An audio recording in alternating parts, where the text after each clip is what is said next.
উপাদান ঈশ্বরের ন্যায় জড় পদার্থ ম্যাটার আদিও অনন্ত ক্ষয়নাও এই বিশ্বের কোনই স্রষ্টা নাই। ইহা স্বয়ংসৃষ্ট অথবা একাধিক ঈশ্বর ও দেবদেবীর দ্বারা বিশ্ব রচিত ও পরিচালিত ইত্যাদি ধরনের যাবতীয় মতবাদকে আল্লাহ এখানে বাতিল করিয়া দিতেছেন এবং স্পষ্টভাবে ঘোষণা করিতেছেন যে একমাত্র তিনিই ইহার স্রষ্টা ও নিয়ামক।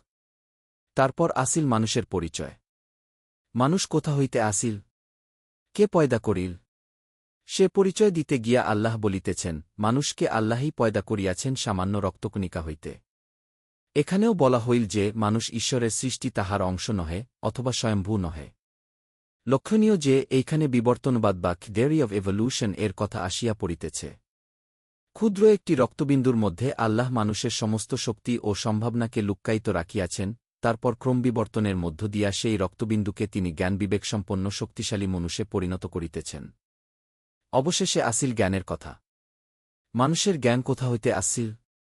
আল্লাহ বলিতেছেন, তিনি মানুষকে জ্ঞান দান করিয়াছেন।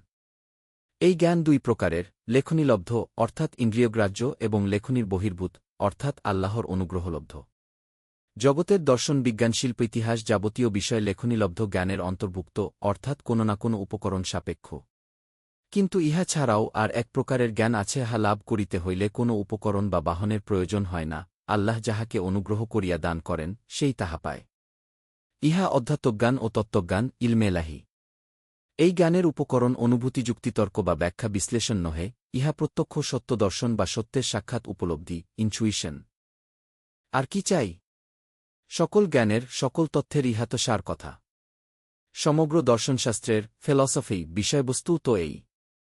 কাদ আল্লাহ ম্যান মানুষ এবং নলেজ ইলম অর্থাৎ স্রষ্টা মানুষ এবং জ্ঞান এই তিনটির স্বরূপ ও সম্বন্ধ নির্ণয়িত হইতেছে দর্শনের আলোচ্য বিষয়।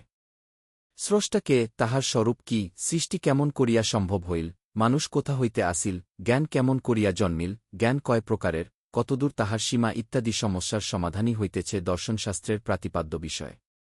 বহু বাদানুবাদ ও যুক্তিতর্কের পর দর্শন আজ এই সত্যে উপনীত হইয়াছে যে এই পরিদৃশ্যমান জগতের অন্ত